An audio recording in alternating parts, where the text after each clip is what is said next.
Baik, dan jangan lupa untuk tetap semangat. Meskipun kita tidak bisa bertatap muka secara langsung, tetapi hal tersebut tidak menyurutkan semangat kita untuk terus belajar, belajar, dan belajar. Baik, anak-anakku, sebelum kita mulai pelajaran hari ini, marilah kita membaca doa terlebih dahulu. Berdoa dimulai.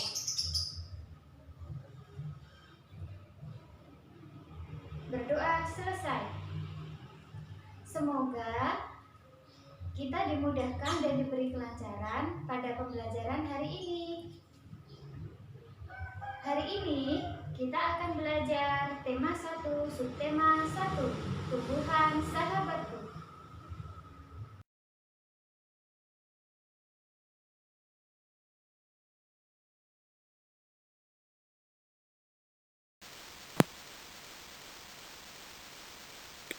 Muatan IPA KD 3.1 dan 4.1 Perkembangbiakan tumbuhan secara generatif. Perkembangbiakan generatif adalah perkembangbiakan yang terjadi melalui peleburan sel kelamin jantan dan sel kelamin betina. Alat perkembangbiakan tumbuhan adalah bunga.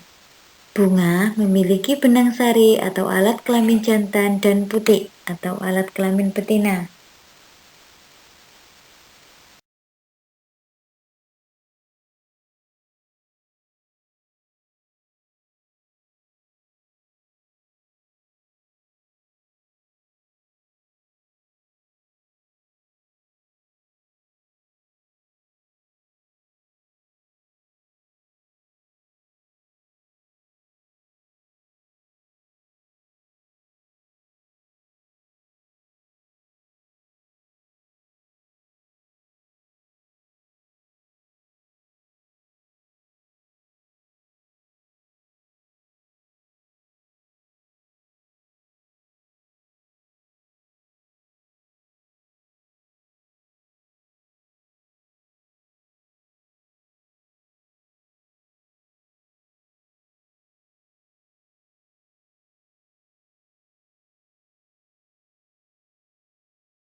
Perhatikan bagan proses perkembangbiakan generatif berikut.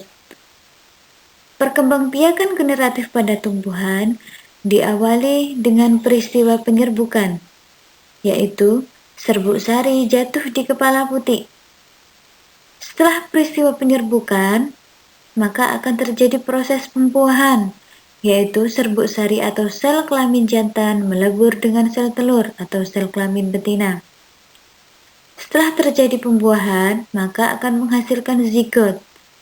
Kemudian, zigot tumbuh menjadi embrio atau tunas tumbuhan di dalam biji. Dan biji berada di dalam buah. Selanjutnya, biji yang ditanam akan tumbuh menjadi tumbuhan baru. Dan tumbuhan baru akan tumbuh menjadi tumbuhan dewasa. Dan tumbuhan dewasa berbunga menghasilkan biji kembali.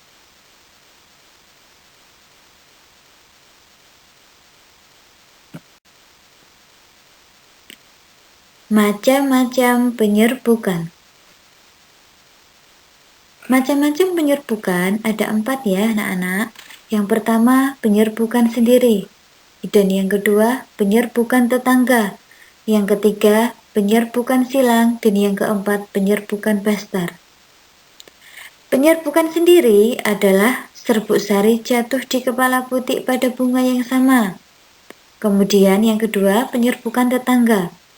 Terjadi apabila serbuk sari jatuh di kepala putik pada bunga yang masih satu tumbuhan. Dan yang ketiga penyerbukan silang, yaitu serbuk sari jatuh di kepala putik pada bunga lain yang sejenis tetapi berbeda tumbuhan. Kemudian yang keempat, yaitu penyerbukan bastar.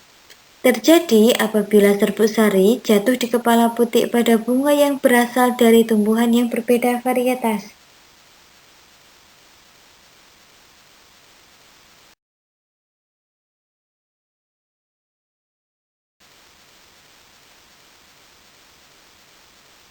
Anak-anak, tadi Ustazah sudah menjelaskan perkembangbiakan tumbuhan secara generatif. Setelah ini Ustazah akan menjelaskan perkembangbiakan tumbuhan secara vegetatif. Tahu ya perbedaannya generatif dan vegetatif? Kalau generatif adalah kawin, sedangkan vegetatif adalah perkembangbiakan tak kawin.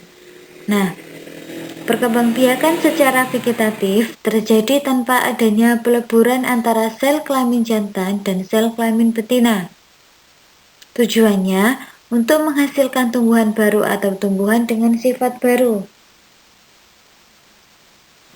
Perkembangbiakan vegetatif dapat terjadi dengan 2 cara, yaitu vegetatif alami dan vegetatif buatan.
Perkembangbiakan vegetatif alami dapat terjadi dengan 7 cara. Yang pertama, tunas.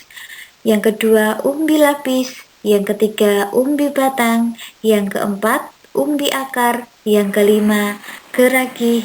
Yang keenam, akar tinggal atau rizom. Dan yang ketujuh adalah spora. Perhatikan contoh berikut. Berikut adalah contoh tanaman jahe. Jahe berkembang biak dengan akar tinggal atau rizom.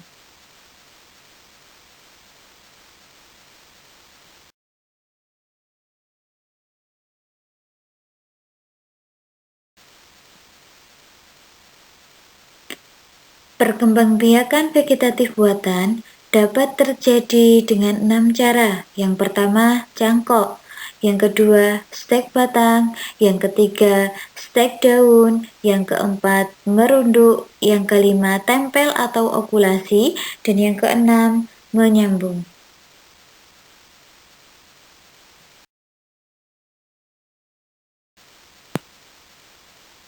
IPS KD 3.1 dan 4.1. Kondisi geografis dan kehidupan sosial budaya negara-negara di Asia Tenggara. Negara-negara di Asia Tenggara umumnya memiliki kondisi geografis yang sama, akan tetapi kesamaan kondisi geografis tersebut tidak menjamin kehidupan sosial budaya pun juga sama.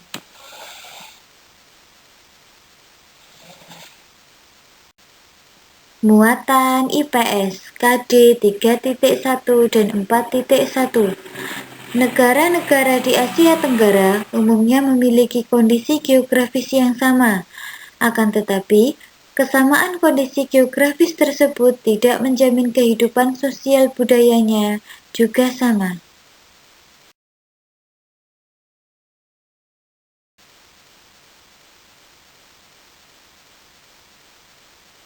Pemanfaatan kondisi geografis di Asia Tenggara.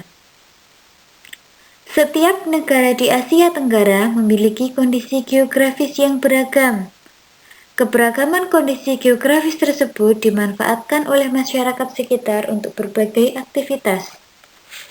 Contoh, Indonesia, kondisi geografisnya adalah berupa dataran rendah yang luas yang dimanfaatkan sebagai lahan pertanian dan perkebunan, yang biasanya menghasilkan padi, sayuran, dan karet. Potensi hutan Indonesia menghasilkan rotan dan kayu jati yang dimanfaatkan sebagai bahan mebel. Ada pula getah yang dihasilkan dari pohon karet. Kemudian, perairan dimanfaatkan untuk diambil hasil lautnya seperti ikan, rumput laut, dan garam. Pantai-pantai Indonesia dimanfaatkan sebagai tempat pariwisata.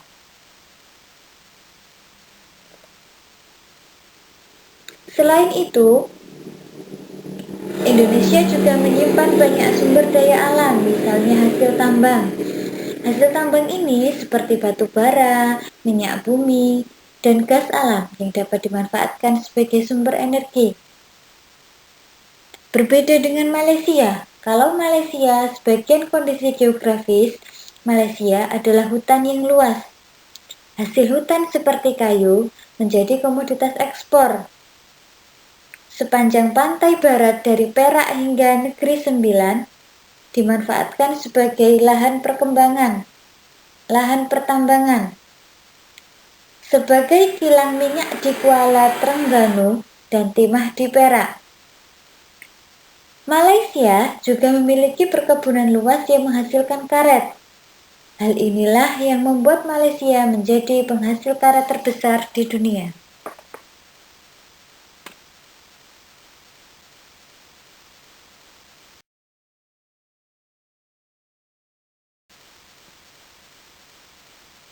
Muatan PPKN KD 3.1 dan 4.1. Penerapan sila pertama dan kedua Pancasila dalam kehidupan sehari-hari. Sila pertama Pancasila mengandung makna bahwa bangsa Indonesia bertakwa kepada Tuhan Yang Maha Esa. Berikut nilai-nilai yang terkandung dalam sila pertama Pancasila. Yang pertama, bertakwa kepada Tuhan Yang Maha Esa. Yang kedua, mensyukuri segala yang ada di alam semesta. Yang ketiga, mengakui kebebasan memeluk agama. Yang keempat, menghormati dan saling menjaga kerukunan antar pemeluk agama.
Sila kedua Pancasila mengandung makna adanya pengakuan terhadap persamaan derajat antar sesama manusia dan bahwa setiap warga negara memiliki hak dan kewajiban. Berikut nilai-nilai yang terkandung dalam sila kedua Pancasila. Yang pertama, mengakui persamaan derajat antar sesama manusia. Yang kedua, mengakui persamaan hak dan kewajiban antar warga negara. Yang ketiga, mengembangkan sikap tenggang rasa. Yang keempat, saling menyayangi sesama manusia. Dan yang kelima, gemar melakukan kegiatan kemanusiaan.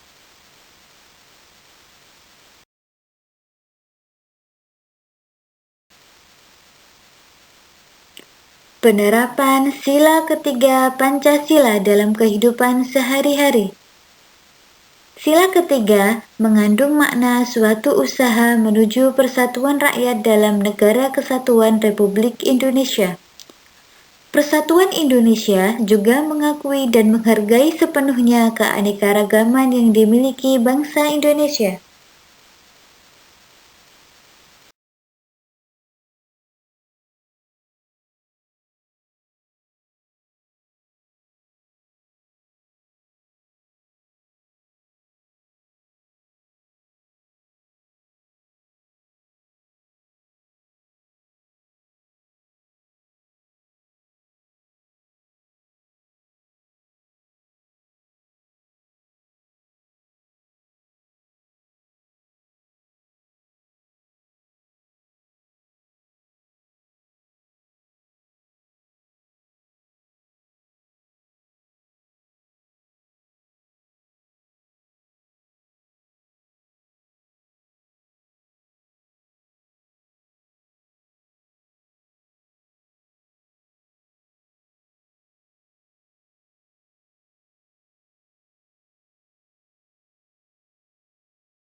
Penerapan sila ketiga Pancasila dalam kehidupan sehari-hari.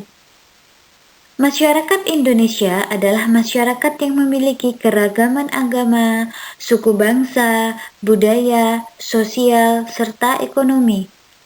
Adanya perbedaan tidaklah menjadi sebab perselisihan, tetapi menjadi pendorong terciptanya kebersamaan. Kesadaran dalam mewujudkan Indonesia yang bersatu dapat tercapai jika kita menghayati semboyan negara Indonesia, yaitu Bhinneka Tunggal Ika.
nilai-nilai yang terkandung dalam sila ketiga Pancasila.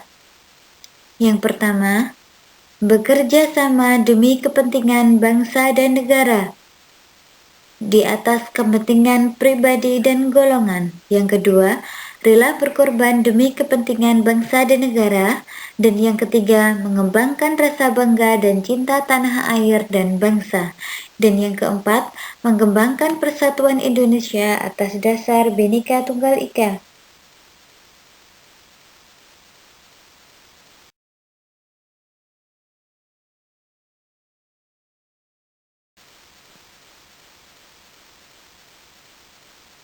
Pengertian, muatan bahasa Indonesia KD 3.1 dan 4.1. Pengertian teks laporan hasil pengamatan. Teks laporan adalah teks yang berisi informasi berdasarkan pengamatan yang sudah dilakukan. Teks laporan hasil pengamatan berisi yang pertama, informasi umum, yang kedua, kumpulan fakta-fakta, dan yang ketiga, simpulan. Teks laporan juga terdapat ide pokok.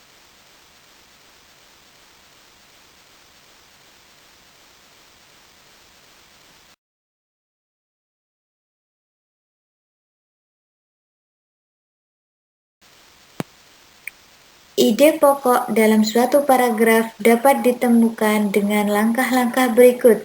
Yang pertama, bacalah isi paragraf dengan sesama. Yang kedua, temukan kalimat utama dan kalimat penjelas. Dan yang ketiga, tentukan informasi yang terdapat dalam kalimat utama.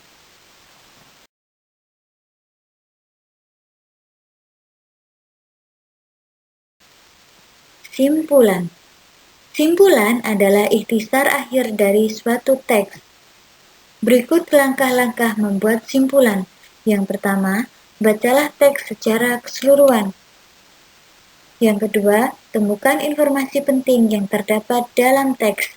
Dan yang ketiga, hubungkan semua informasi yang kamu peroleh menjadi satu pernyataan akhir.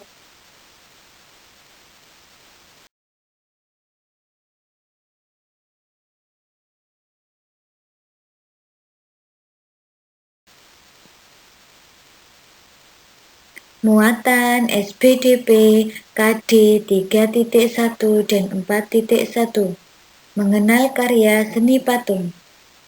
Patung adalah karya seni 3 dimensi yang meniru bentuk manusia, hewan, tumbuhan, ataupun benda yang dibuat menggunakan teknik tertentu.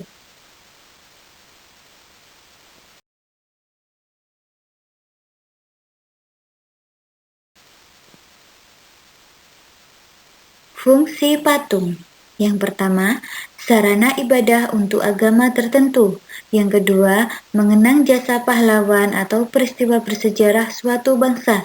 Yang ketiga, pelengkap konstruksi bangunan. Yang keempat, penghias bangunan taman atau tempat lainnya. Dan yang kelima, dapat dinikmati keindahan bentuknya.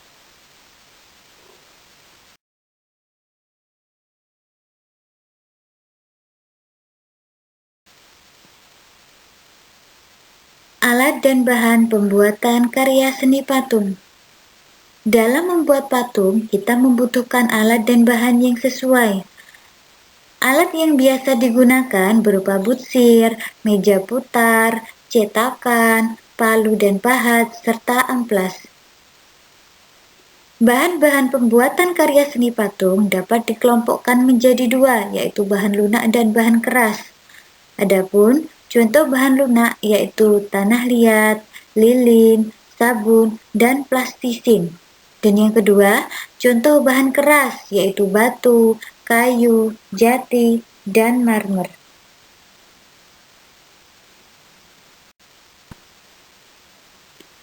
Perhatikan contoh berikut. Berikut adalah gambar membuat pot dengan menggunakan bahan lunak berupa tanah liat dan meja putar sebagai alatnya.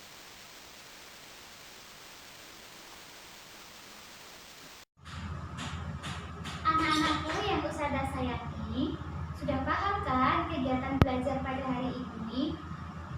Baiklah, Demikian kegiatan belajar pada hari ini. Semoga bermanfaat. Jangan lupa ya untuk terus belajar, sholat 5 waktu, dan jangan lupa selalu